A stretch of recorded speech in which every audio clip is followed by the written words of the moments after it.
essa noite sobre as bênçãos que decorrem da fidelidade. As bênçãos que decorrem da fidelidade. E para tratar sobre esse tema, eu queria usar o exemplo de Daniel, que está expresso aqui no capítulo 1. E o capítulo 1 do seu livro, na verdade, é um grande contraste. Se você perceber a história que é narrada aqui, vai perceber um grande contraste nesse capítulo. É um grande contraste porque ele começa o capítulo falando desse rei chamado Jeoaquim. Você pode olhar aí no versículo 1 que há esse personagem citado no capítulo 1 de Daniel, rei Jeoaquim. E diferente de Daniel, que é citado no capítulo 1, no versículo 8, Jeoaquim é o contrário de Daniel. Jeoaquim representa o oposto de Daniel. Porque o livro de Daniel retrata um momento muito específico da nação de Judá, principalmente. Para os irmãos se situarem na história, o livro de Daniel narra o momento em que Judá é invadida pela Babilônia no reino de Jeoaquim, e então o povo é levado cativo. Nesse mesmo período de Jeoaquim, quem profetizava, um dos profetas da época, era o profeta Jeremias. E ele disse para Jeoaquim: não resiste ao que Deus determinou, porque Deus determinou que ele vai punir o povo de Judá, como havia punido Israel. Este tempo é depois que a Síria invade Israel e leva as nações, as tribos de Israel embora. Aí ele deixou Israel desabitado e mandou estrangeiros para a terra de Israel.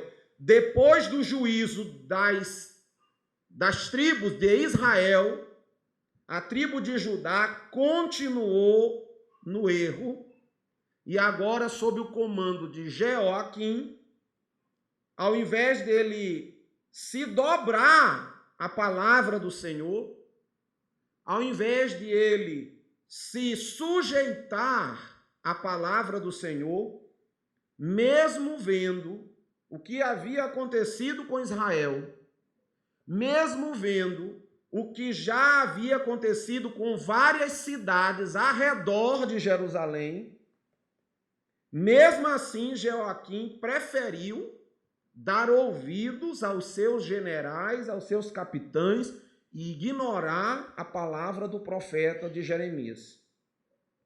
Por isso eu digo que há um contraste, porque nós vemos em Jeoaquim um homem infiel, um homem desobediente, um homem que confiou mais na carne, na sabedoria dos seus generais guerreiros, talvez na sua comodidade, confiou nos muros de Jerusalém, que eram muralhas difíceis de transpor, ele confiou talvez no seu exército, que ainda poderia defendê-lo, mas Deus disse para ele, através de Jeremias: se você se render, o povo vai passar, tu vai em paz, tu vai viver, tua família vai viver, o povo vai viver, ninguém vai morrer. Vão passar o tempo determinado em cativeiro, depois vocês vão voltar para cá.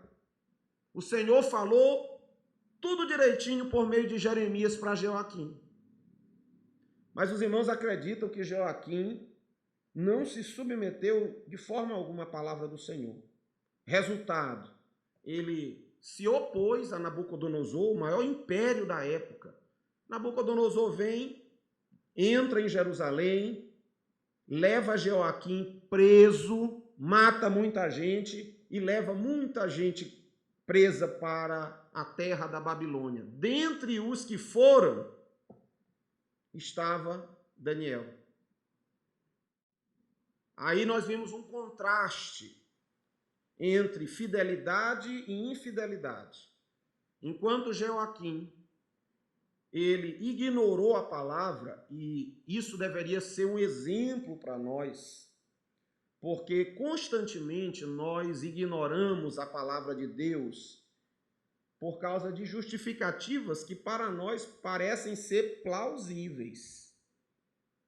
Eu acho muito difícil um crente, alguém que já serve ao Senhor, que tem o mínimo de conhecimento da palavra de Deus, eu acho difícil a pessoa se revoltar assim contra Deus. Acontece, mas não é fácil acontecer. E dizer, não vou obedecer, vou ser pirraça, Deus não faz como eu quero, eu não vou fazer também assim. Não é comum a gente encontrar isso aí.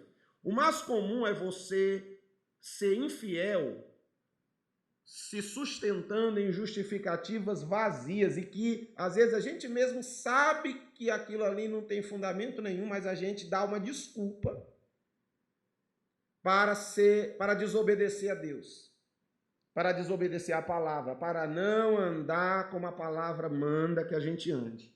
Sempre tem uma justificativa. É como se você fosse um Robin Hood da vida. Tira dos ricos para dar aos pobres.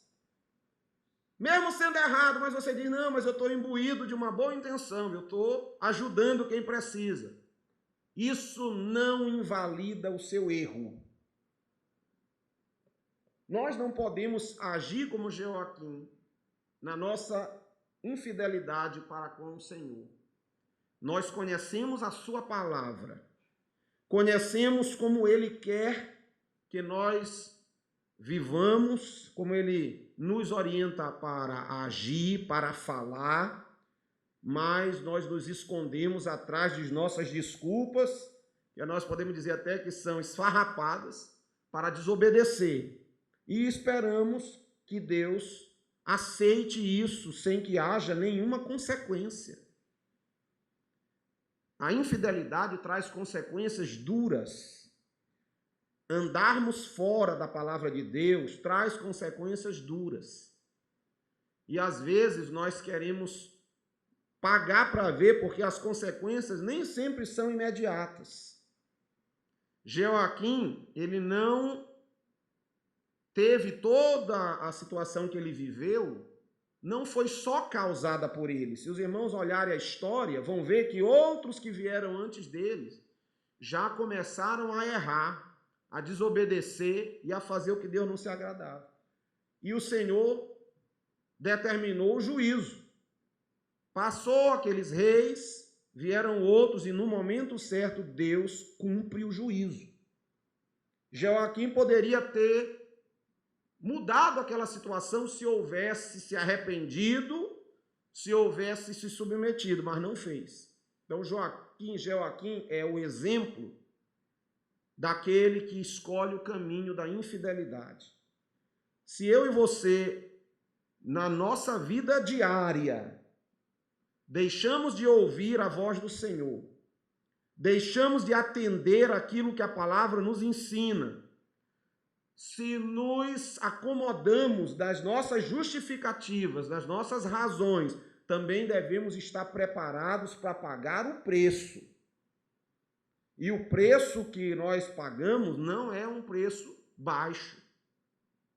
Davi resolveu aproveitar um momento de prazer físico e adquiriu para si um juízo pesado. O Senhor disse para ele, a espada nunca mais vai sair da tua casa, por que tu fez isso? Agora o que tu fez escondido vão fazer à vista de todos. E Davi, ao invés de terminar o governo dele em paz, terminou o governo sempre com luta, sempre com dificuldade, servindo ao Senhor, mas com muita dificuldade, com muita luta. Porque no momento de escolher, ele escolheu a infidelidade.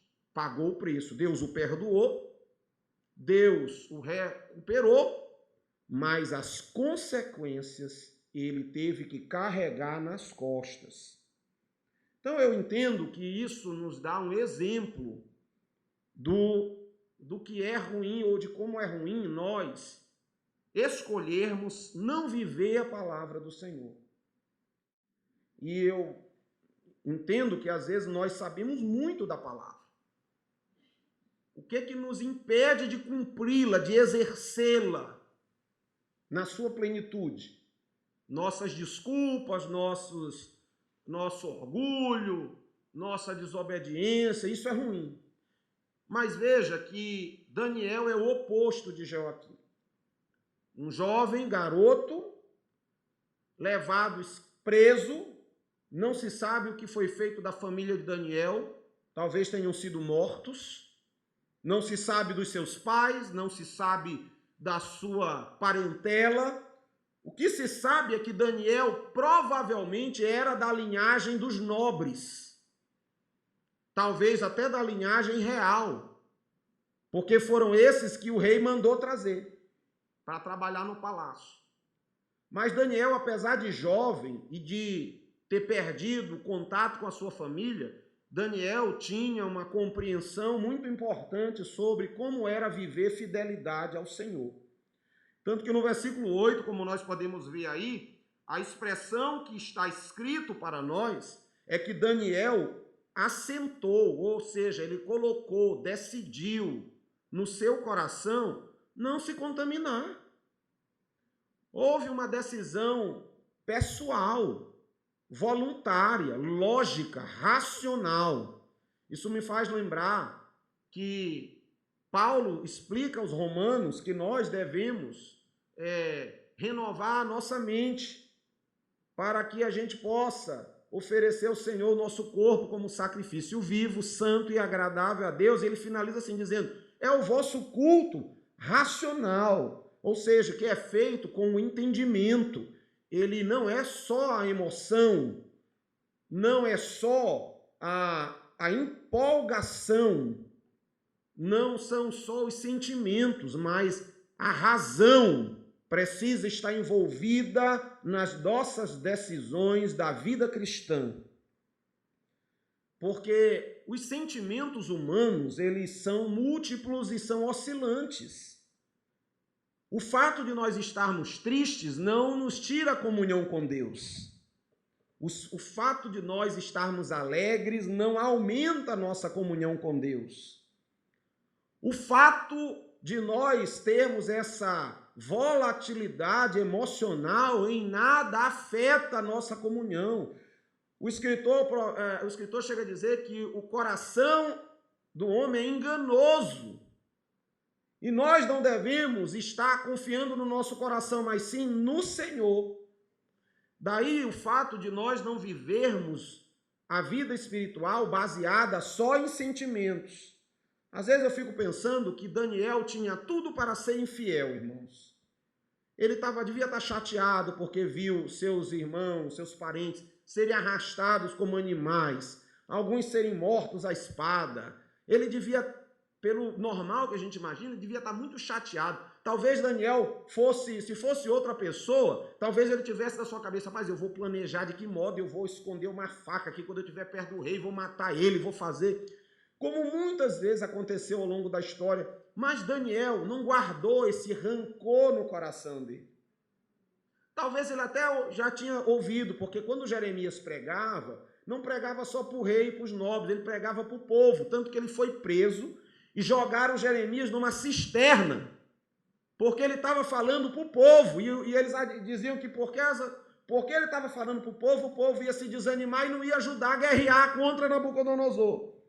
Então eu tenho certeza que Daniel sabia o que era a vontade do Senhor para aquele período de 70 anos que o povo ia passar no cativeiro da desobediência. Talvez Daniel pudesse ficar revoltado. Olha quantas emoções podiam estar no coração de Daniel. Revolta, medo, tristeza, não é? O que vai ser de mim? O que vai acontecer comigo? Talvez estivesse ansiedade, própria depressão. Quantos sentimentos você poderia enumerar, a gente imaginando aqui, no coração de Daniel? Pensem nisso. Mas mesmo aquele jovem tão novo, quando a crise veio sobre ele usou, pelo Espírito de Deus, uma decisão que não fundamentou sua vida nas suas emoções, no turbilhão de emoções que ele devia estar vivendo. Ele definiu a sua vida por meio de uma decisão racional, lógica, interpretativa da vontade de Deus. Ele disse: eu vou resolver ser fiel. Isso pula muito bem do texto, porque diz isso assim muito claramente. Ele assentou, ele decidiu, ele pensou, ele analisou e colocou no coração que ele iria ser fiel. Não havia só Daniel entre aqueles homens que vieram. O rei disse o seguinte: dos muitos jovens que vocês tirarem, vai vir muita gente. Muita gente vai vir para a Babilônia, tudo bem. Alguns desses vocês vão separar para vir trabalhar no palácio. Mas esses precisam cumprir os critérios. Tem que ser jovem, tem que passar, tem que ter boa aparência. Tem os critérios aqui. Jovens, sem defeito, boa aparência, inteligentes, com habilidade, são desenrolados. Gente desenrolada para trabalhar no palácio. E aí Daniel estava lá. Não era só ele, mas ele estava lá. E ele então escolhe ser fiel. Mas veja o que o rei propôs. O rei diz no versículo 5 que instituiu por determinação que aquelas pessoas deveriam se alimentar da comida que era sacrificada aos ídolos da Babilônia. O principal ídolo da Babilônia era Bel. A entidade que Babilônia adorava era Bel. Se os irmãos olharem aí no texto, vão ver que depois, no versículo 7, o nome dos jovens é até mudado. Por quê? Porque naquela época havia uma estratégia de conquista das nações que era a de descaracterizar a personalidade do que era conquistado, para que não houvesse força nessas pessoas para reagir, para se enturmar. Porque imagine que a Babilônia tinha muitas nações conquistadas. Ia ser muito difícil para eles estarem administrando pequenas revoltas, pequenos agrupamentos com ideias de revolta diferentes. E então, para que isso não ocorresse, eles tentavam descaracterizar as pessoas. Como os deuses a cidade era destruída, os deuses eram eliminados, eles forçavam a adoração a outros deuses, eles trocavam os nomes, tudo para que fosse assim, para pagar uma velha vida. E as pessoas adotarem uma nova realidade e com isso se sentirem da Babilônia. Engraçado que, em relação a isso, pela força, aqueles reis tentavam fazer isso. Hoje o diabo usa dentro da casa do Senhor a mesma estratégia. Só que às vezes a gente não percebe. Levanta-se pessoas, levantam-se grupos que às vezes não estão alinhados com a ideia da igreja, do povo de Deus. E com isso enfraquece. Naquela época o rei ia contra isso, agindo assim. Mas o que eu ia dizer para os irmãos é que, veja que o nome que Daniel recebeu foi Beltesazar. E a tradução desse nome é Bel o proteja. Ou seja, ele estava tirando de Daniel um nome que dizia Deus é meu juiz e dava a Daniel um nome chamado Bel o proteja. Da mesma forma, Sadraque recebeu um nome diferente, a ordem de Acu, né? Misael, quem é o que Deus é, falando acerca de Bel, quem é o que Bel é. Então, todos os nomes eram atrelados aos ídolos da Babilônia. Só que isso, para aqueles jovens, não afetou a sua decisão. Porque eu vejo eles escolhendo a fidelidade. Então o rei determinou aquilo para adorarem, comerem, e eles disseram, não vamos fazer. Só que havia os eunucos. O que era o eunuco no passado? Eram homens castrados, a quem era atribuída a responsabilidade de lidar dentro da casa do rei. Por que os reis faziam isso? Porque eles tinham filhas, tinham parentes, e havia o risco desses eunucos ou forçarem ou terem um relacionamento com essas mulheres e produzirem dentro da linhagem real pessoas que não eram para existir. Então os reis protegiam sua própria linhagem, tornando todos os que trabalhavam no palácio, ali próximo de sua família, obrigatoriamente eram eunucos. Isso aí era a regra. E um eunuco ficou responsável por aqueles rapazes, e ele então designou tudo aquilo como o rei tinha mandado, a comida, a bebida. Às vezes nós achamos desculpas como essa para pecar. Talvez alguém diga, não, eu tenho que fazer isso porque Deus vai entender.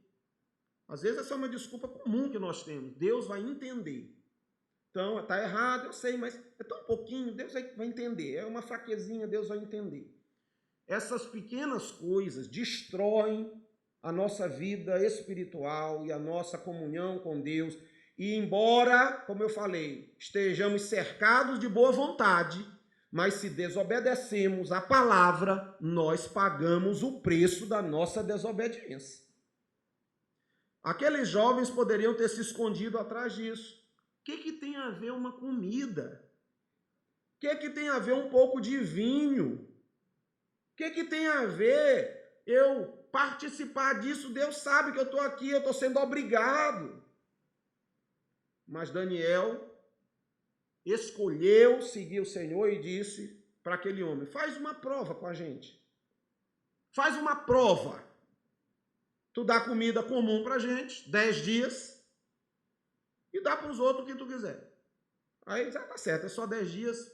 O cidadão, com medo do rei descobrir que ele estava desobedecendo a ordem, mas resolveu experimentar, experimentou.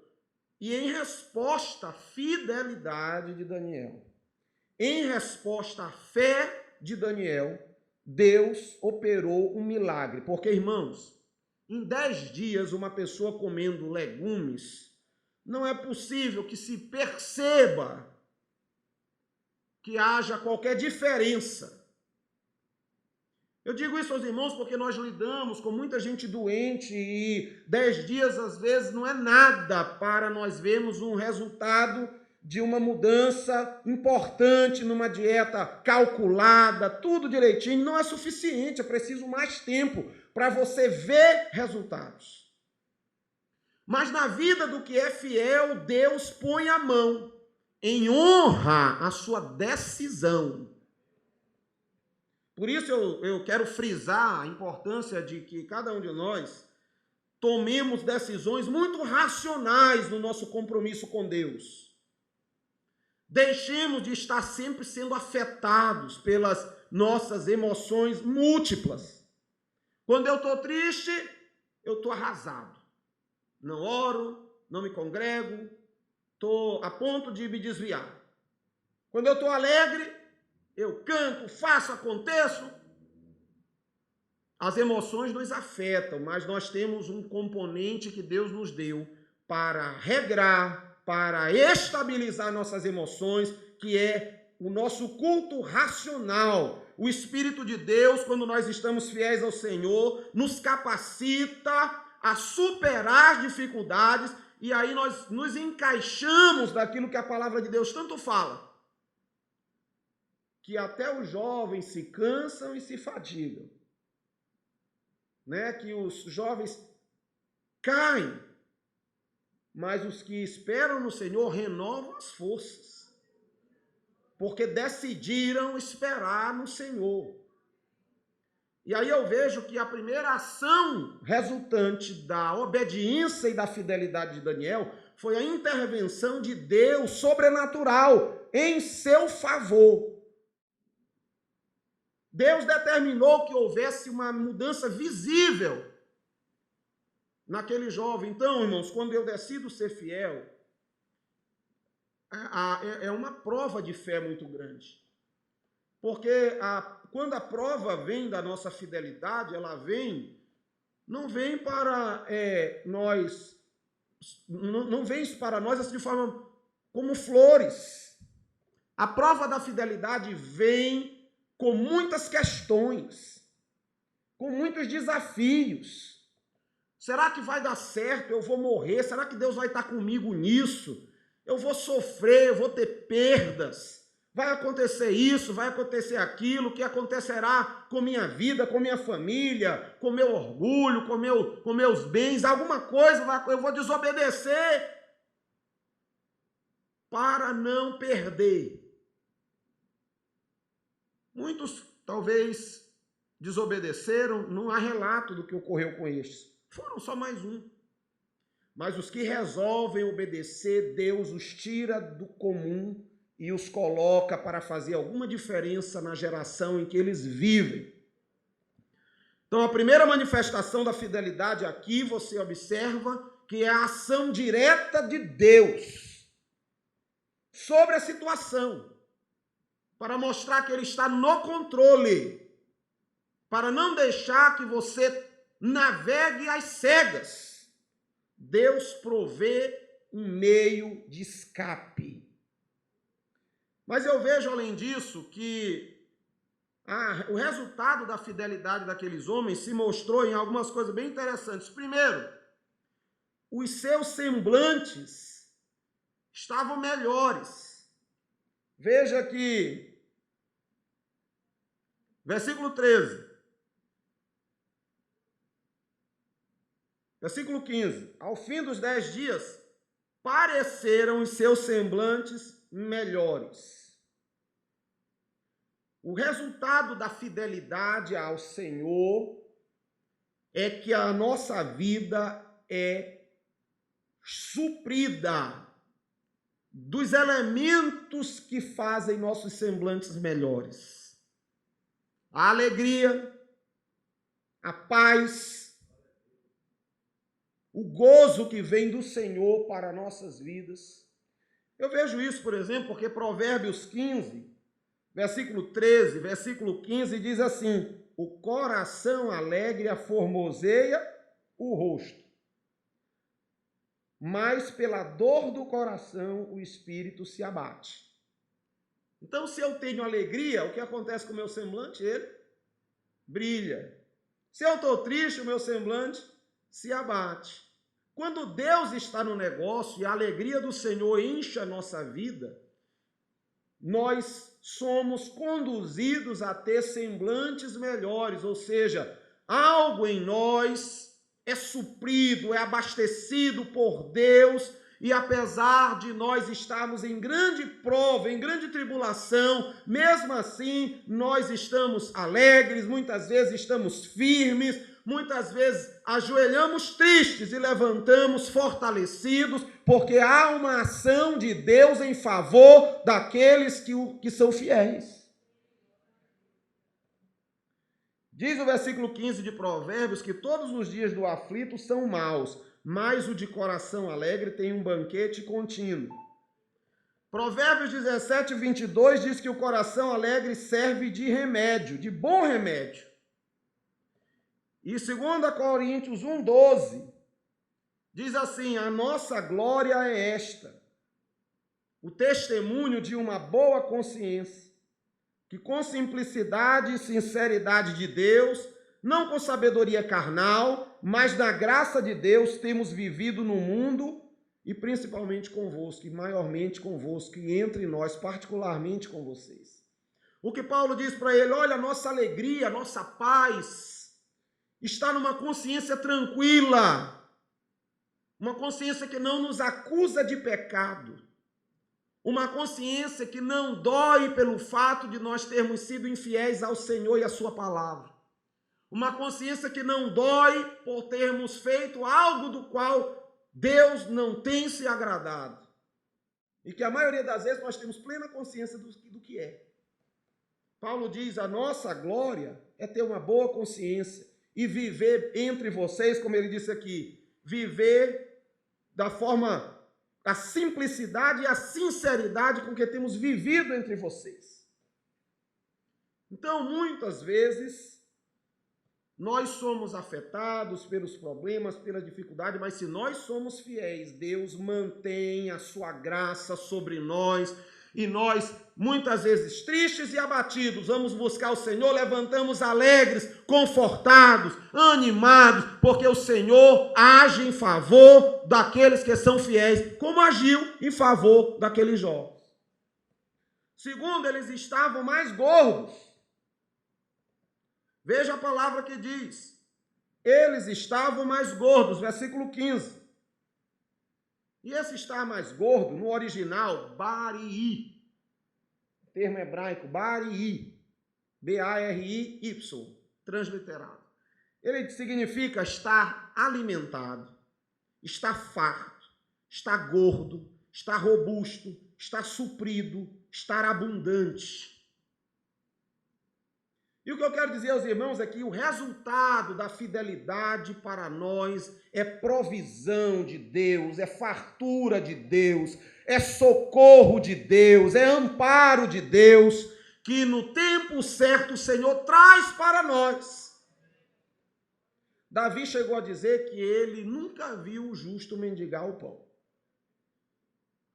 Se você volta, tem gente que gosta muito de ler, eu também gosto muito, Deuteronômio capítulo 28.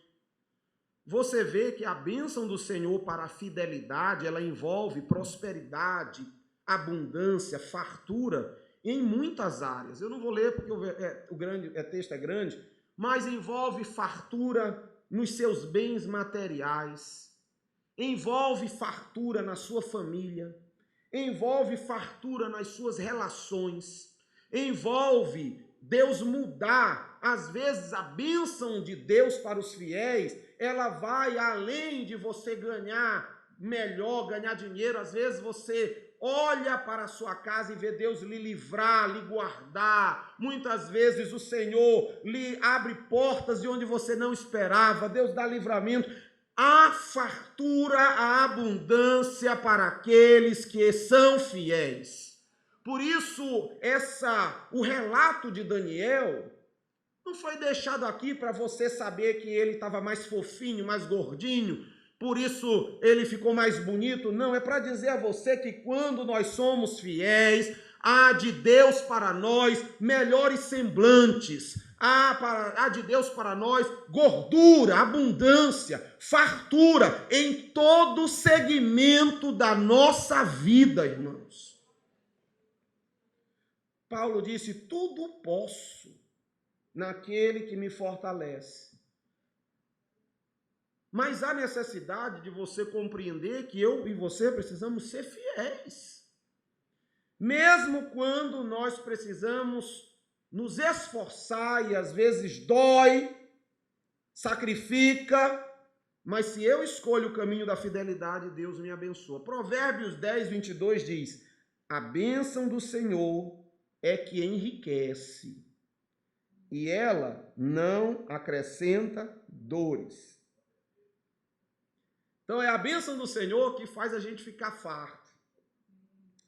Diz Êxodo 23, 25, servireis ao Senhor vosso Deus, e Ele abençoará o vosso pão e a vossa água.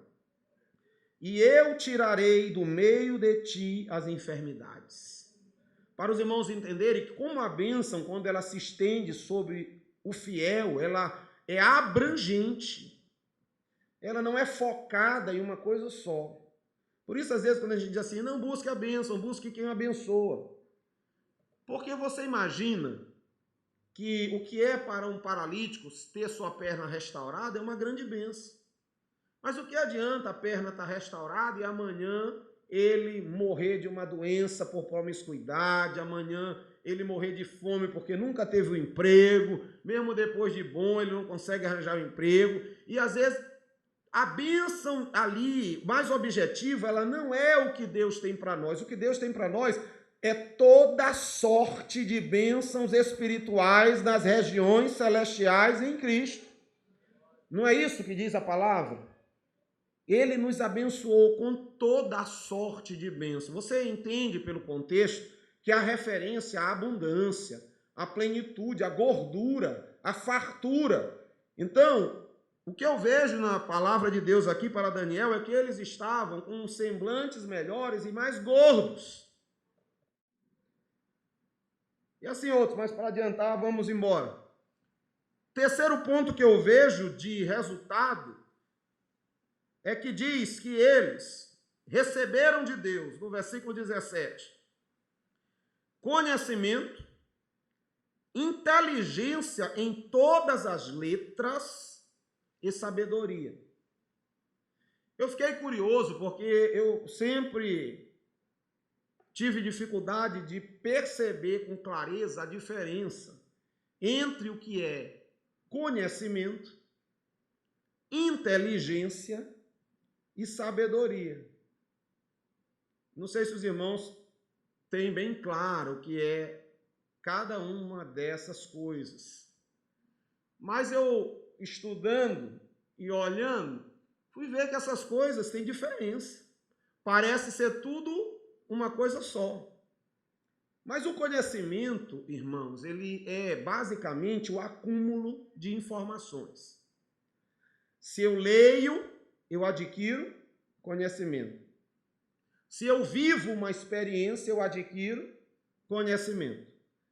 A inteligência é a capacidade que eu tenho de usar o que eu acumulei.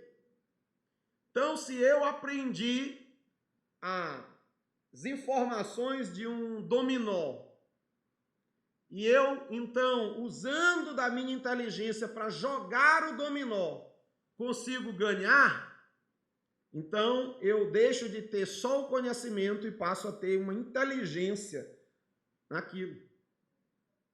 Então, o conhecimento seria o básico. Eu leio e tenho conhecimento, mas daí para que aquele conhecimento se torne algo útil, eu preciso desenvolver inteligência. Mas a sabedoria vai além disso.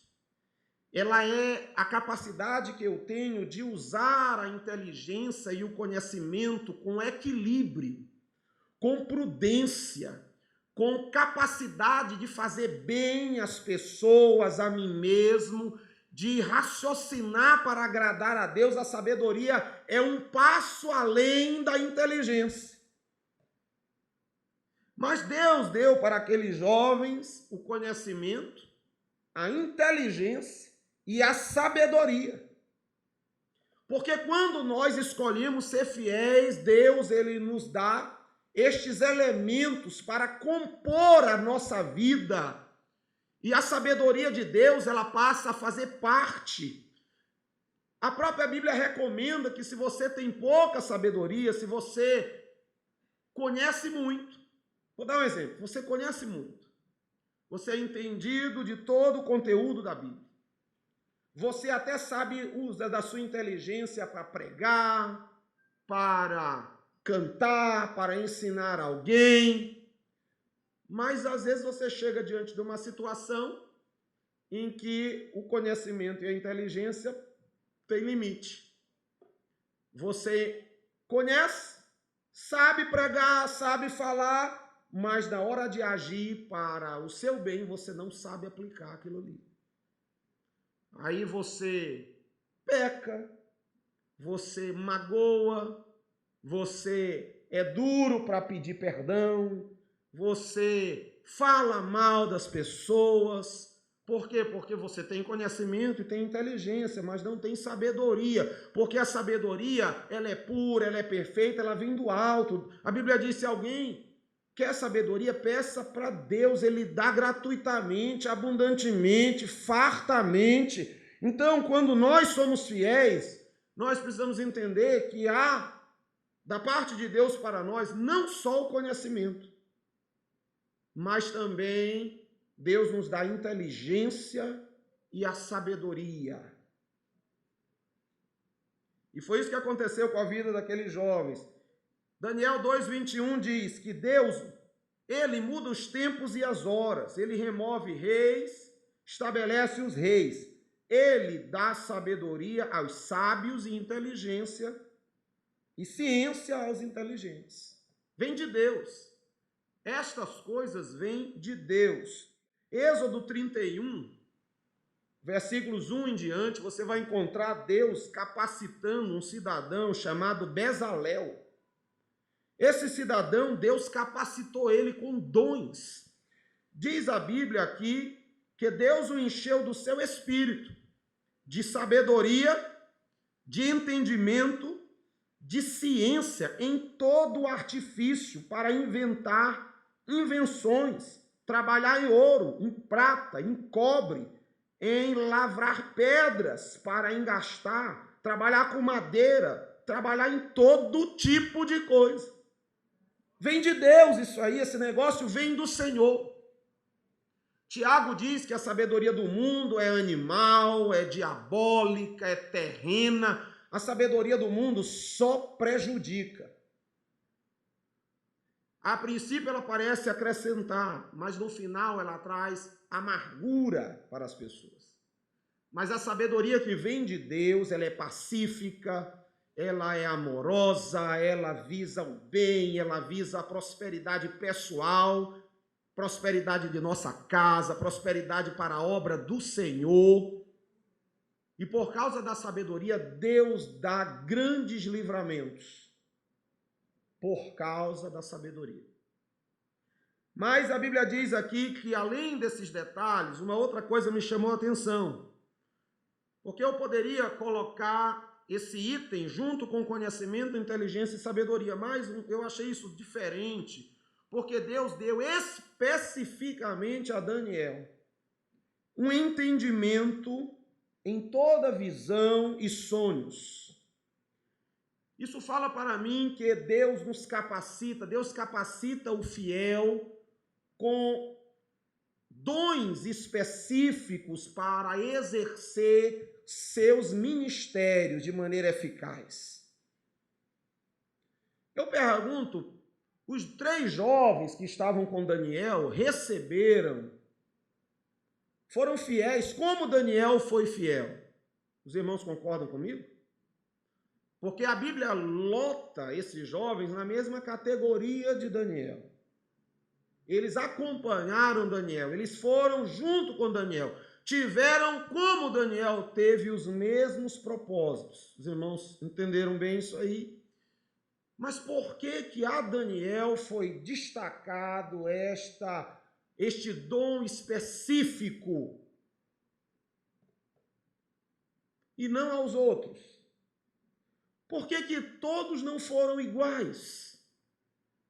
Por que Sadraque não teve também o dom de interpretar sonhos?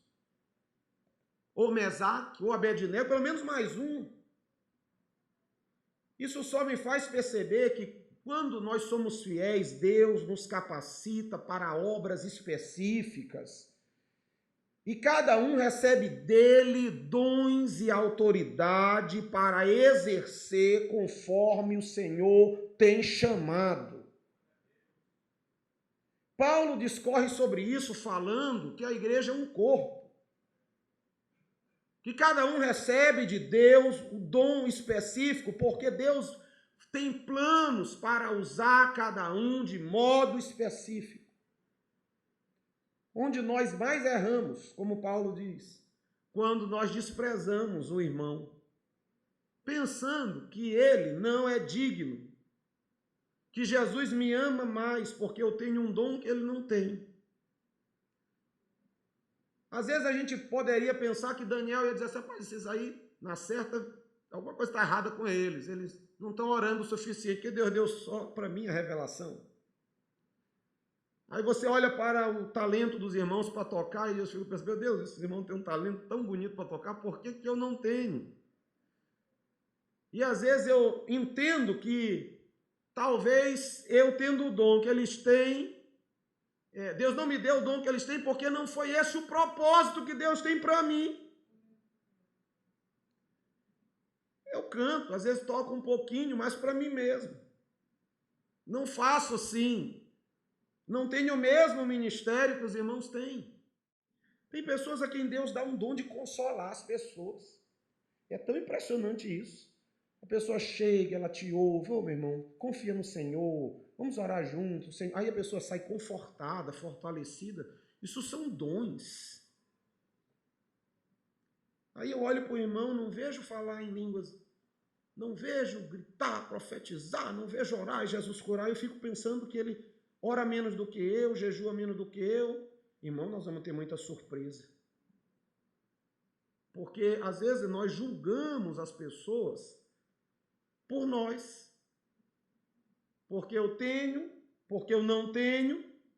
Eu preciso entender que Deus nos constituiu um corpo e abençoou a todos com inteligência e com conhecimento, mas Deus achou por bem designar Daniel para uma tarefa.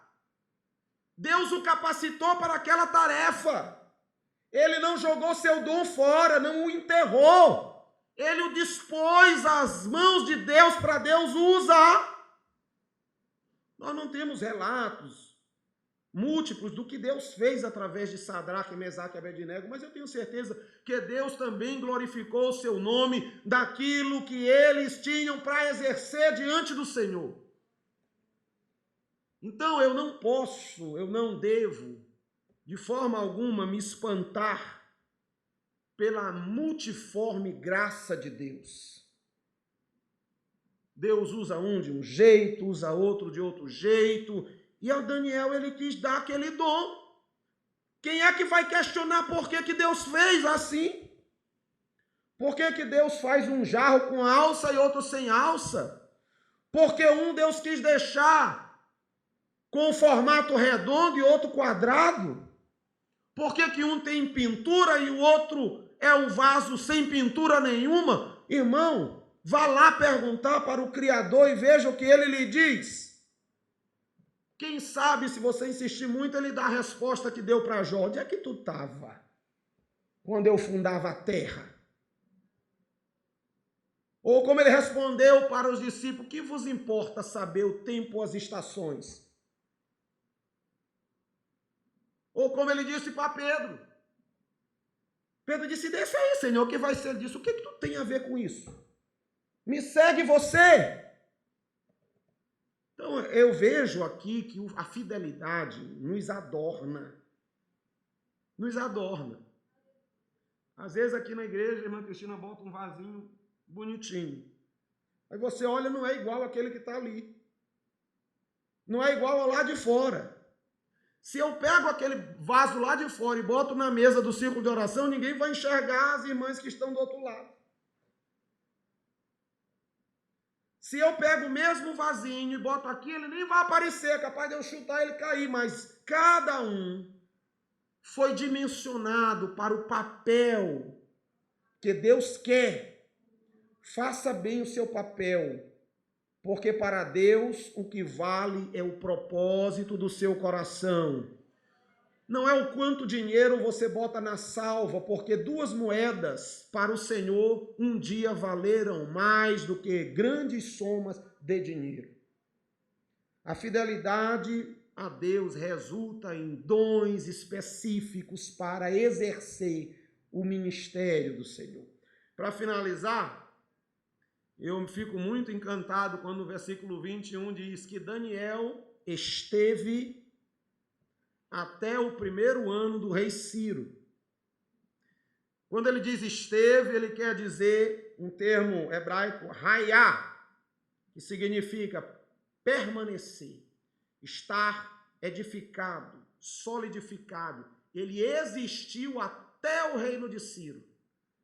Quando nós somos fiéis, irmãos, Deus nos honra. Há prolongamento da vida, do tempo. Isso é promessa até para quem honra pai e mãe.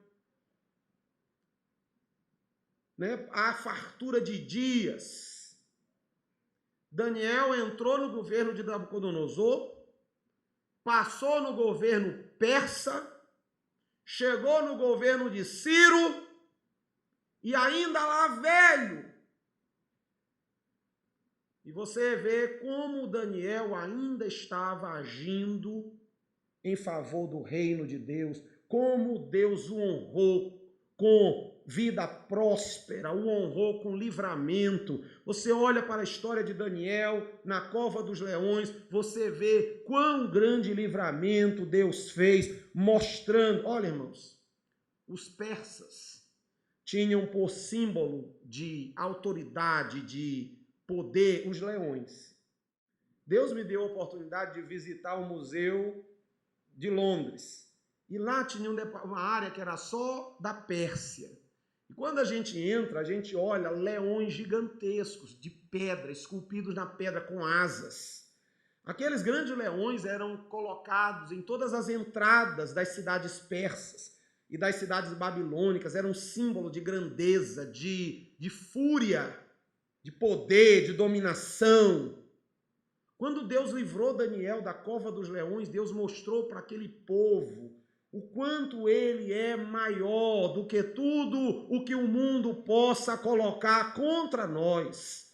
Quem tem fidelidade a Deus, Deus o estabelece, Deus firma a sua casa, Deus firma os seus pés, Deus lhe trata com diferença, Deus lhe dá escape, lhe dá livramento, Deus lhe dá a hora certa, no lugar certo, para que a pessoa veja a mão do Senhor agindo em seu favor.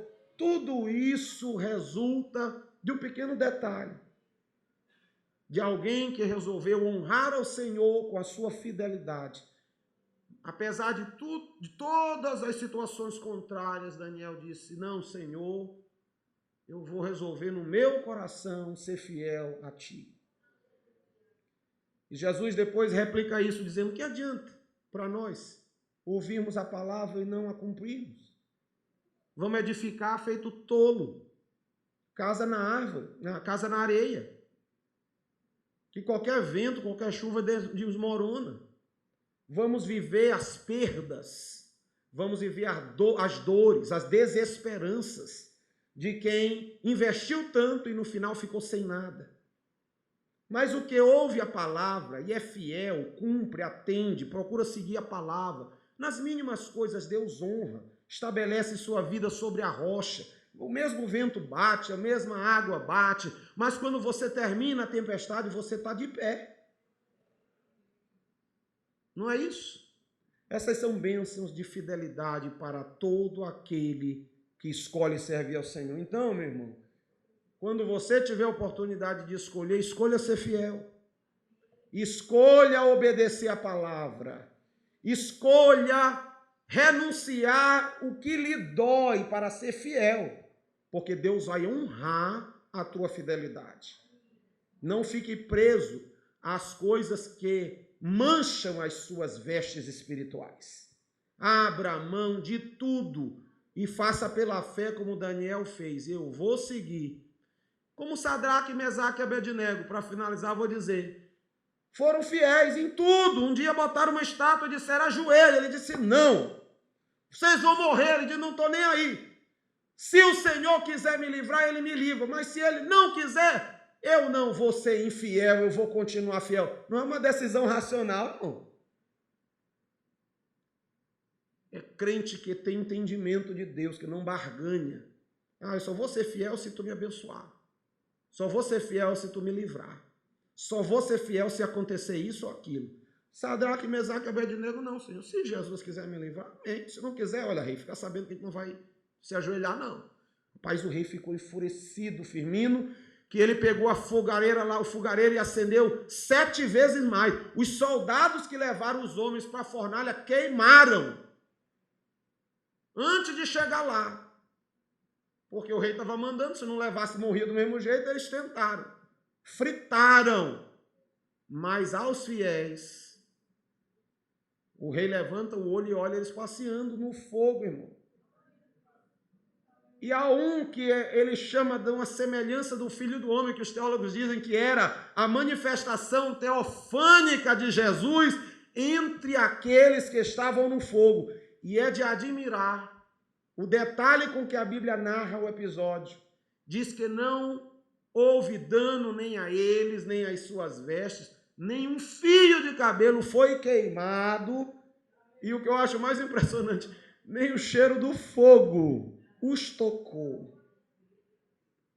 porque eles decidiram ser fiéis. Então devemos tomar a mesma decisão na nossa vida.